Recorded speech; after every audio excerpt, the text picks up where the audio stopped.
आकाशवाणी मध्य प्रदेश से प्रस्तुत हैं प्रादेशिक समाचार।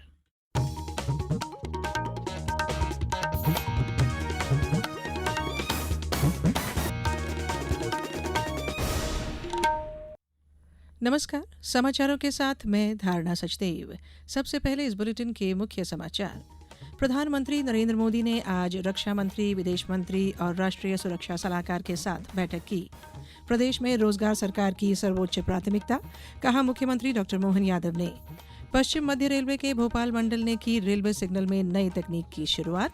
और महिलाओं की त्रिकोणीय एक दिवसीय क्रिकेट श्रृंखला भारत ने जीती। अब समाचार विस्तार से। प्रधानमंत्री नरेंद्र मोदी ने आज नई दिल्ली स्थित अपने आवास पर एक उच्च स्तरीय बैठक की। बैठक में रक्षा मंत्री राजनाथ सिंह, विदेश मंत्री सुब्रमण्यम जयशंकर, राष्ट्रीय सुरक्षा सलाहकार अजीत डोभाल, रक्षा प्रमुख जनरल अनिल चौहान, थल सेना प्रमुख जनरल उपेंद्र द्विवेदी, नौसेना प्रमुख एडमिरल दिनेश त्रिपाठी और वायुसेना प्रमुख air chief marshal Amarpreet Singh मौजूद थे। यह बैठक कल दोनों देशों के सैन्य अभियान महानिदेशकों के एक दूसरे से बात करने के बाद संघर्ष विराम के मद्देनजर हुई। दोनों देशों के यह अधिकारी कल फिर बात करने वाले हैं। इससे पहले विदेश सचिव विक्रम मिस्री ने कल नई दिल्ली में मीडिया को बताया था कि भारत पाकिस्तान द्वारा संघर्ष विराम उल्लंघन को बहुत गंभीरता से लेता है। उन्होंने कहा कि सशस्त्र बल स्थिति पर कड़ी निगरानी रख रहे हैं और उन्हें अंतर्राष्ट्रीय सीमा के साथ साथ नियंत्रण रेखा पर उल्लंघन की किसी भी घटना से सख्ती से निपटने के निर्देश दिए गए हैं। रक्षा मंत्री राजनाथ सिंह ने आज लखनऊ में BrahMos aerospace integration and testing facility का वर्चुअल माध्यम से उद्घाटन किया। इस अवसर पर ऑपरेशन सिंदूर को लेकर उन्होंने कहा कि ऑपरेशन सिंदूर सिर्फ एक सैन्य कार्रवाई भर नहीं है, बल्कि भारत की राजनैतिक, सामाजिक और सामरिक इच्छा शक्ति का प्रतीक है। यह ऑपरेशन आतंकवाद के खिलाफ भारत की दृढ़ इच्छा शक्ति का और सैन्य शक्ति की क्षमता और संकल्प शक्ति का भी प्रदर्शन है। भारतीय सेनाओं ने ऑपरेशन सिंदूर को पाकिस्तान में मौजूद आतंकी ढांचा ढहाने के उद्देश्य से लॉन्च किया था। हमने उनके आम नागरिकों को कभी निशाना नहीं बनाया था। श्री राजनाथ सिंह ने कहा कि BrahMos aerospace integration and testing facility से देश की मारक शक्ति बढ़ेगी। उन्होंने कहा कि आज राष्ट्रीय टेक्नोलॉजी दिवस पर इस सुविधा का शुरू होना विशेष रूप से महत्वपूर्ण है। 1998 में आज ही के दिन हमारे वैज्ञानिकों ने पोखरण में सफल परमाणु परीक्षण करके विश्व को भारत की शक्ति का परिचय दिया था। प्रधानमंत्री नरेंद्र मोदी ने आज राष्ट्रीय प्रौद्योगिकी दिवस पर अपनी शुभकामनाएं दी हैं। एक सोशल मीडिया पोस्ट में उन्होंने कहा कि यह दिन देश के वैज्ञानिकों के प्रति गर्व और आभार व्यक्त करने और 1998 के पोखरण परीक्षण को याद करने का है। राष्ट्रीय प्रौद्योगिकी दिवस का उद्देश्य दैनिक जीवन में प्रौद्योगिकी की भूमिका को उजागर करना और विज्ञान तथा प्रौद्योगिकी में युवाओं की रुचि को प्रोत्साहित करना है। वहीं केंद्रीय रक्षा मंत्री राजनाथ सिंह ने सोशल मीडिया पोस्ट में कहा कि 1998 में पोखरण में सफल परीक्षण भारत के इतिहास में एक निर्णायक क्षण था। मुख्यमंत्री डॉक्टर मोहन यादव ने भी राष्ट्रीय प्रौद्योगिकी दिवस की बधाई दी है।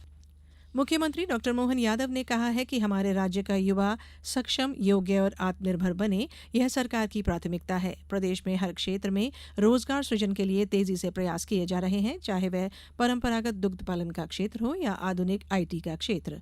मुख्यमंत्री डॉक्टर मोहन यादव आज इंदौर के दशहरा मैदान में आयोजित महापौर मेगा रोजगार मेला के उद्घाटन अवसर पर आयोजित कार्यक्रम को संबोधित कर रहे थे। उन्होंने कहा कि प्रदेश में रोजगार आधारित औद्योगिक विकास को बढ़ावा देने के लिए इंडस्ट्री कॉन्क्लेव व्यापक स्तर पर आयोजित की गई है। मुख्यमंत्री ने युवाओं को रोजगार देने की दिशा में इंदौर जिले में हर एक पंचायत में स्थापित किए गए उद्योग लगाने के अभियान की भी प्रशंसा की।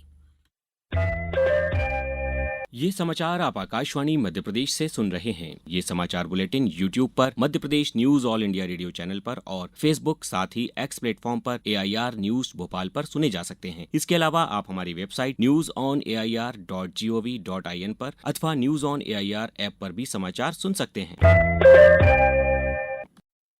समाचारों में एक बार फिर आप सभी का स्वागत है। पश्चिम मध्य रेलवे के भोपाल मंडल ने रेलवे सिग्नलिंग में नई तकनीक की शुरुआत की है।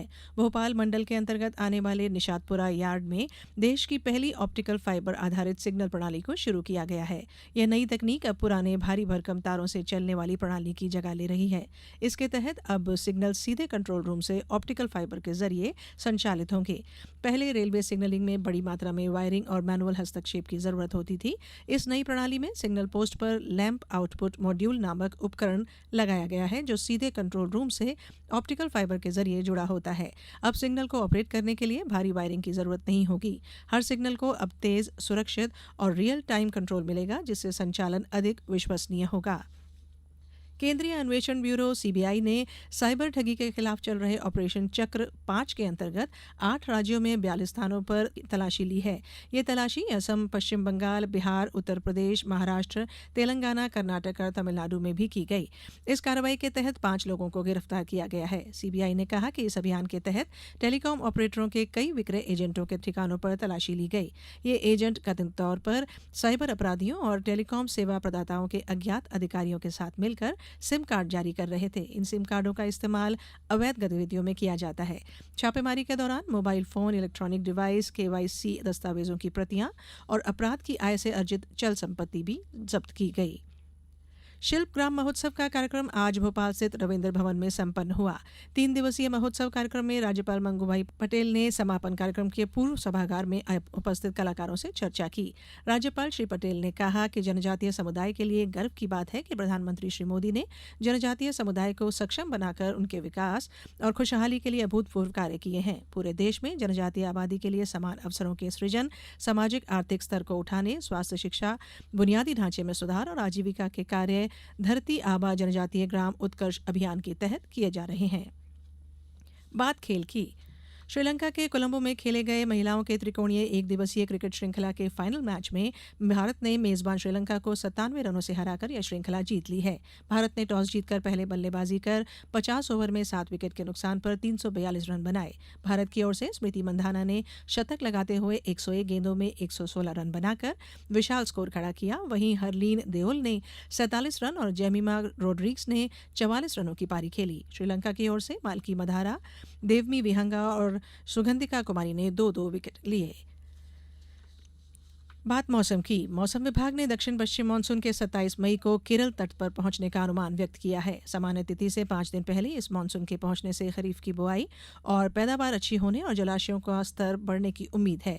विभाग ने इस वर्ष मानसून सामान्य से अधिक 105% होने का भी अनुमान व्यक्त किया है। मध्य प्रदेश में सामान्य से अधिक वर्षा होने की संभावना है। हालांकि जम्मू और कश्मीर, लद्दाख, तमिलनाडु, बिहार और उत्तर पूर्वी राज्यों में सामान्य से कम वर्षा हो सकती है। अब कुछ समाचार संक्षेप में। नीमच जिले के ग्राम बामोरा में जल गंगा संवर्धन अभियान के तहत मनशापूर्ण बालाजी मंदिर के समीप प्राचीन घाट पर स्वच्छता श्रमदान किया गया। मध्य प्रदेश के टाइगर रिजर्व वीरांगना रानी दुर्गावती नौरादेही टाइगर रिजर्व से बड़ी खुशखबरी मिली है। यहाँ एक बाघिन ने 4 शावकों को जन्म दिया। अब नौरादेही टाइगर रिजर्व में बाघों की संख्या 23 पहुंच गई है। और दमोह जिले के देहात थाना की नरसिंहगढ़ चौकी के समीप ग्राम मारा में एक सड़क हादसे में 3 लोगों की मौत हो गई। अंत में बुलेटिन के मुख्य समाचार एक बार फिर। प्रधानमंत्री नरेंद्र मोदी ने आज रक्षा मंत्री, विदेश मंत्री और राष्ट्रीय सुरक्षा सलाहकार के साथ बैठक की। प्रदेश में रोजगार सरकार की सर्वोच्च प्राथमिकता, कहा मुख्यमंत्री डॉक्टर मोहन यादव ने। पश्चिम मध्य रेलवे के भोपाल मंडल ने की रेलवे सिग्नल में नई तकनीक की शुरुआत और महिलाओं की त्रिकोणीय 1 दिवसीय क्रिकेट श्रृंखला भारत ने जीती। इस बुलेटिन में बस इतना ही। अगला बुलेटिन सुबह 7:10 पर। नमस्कार।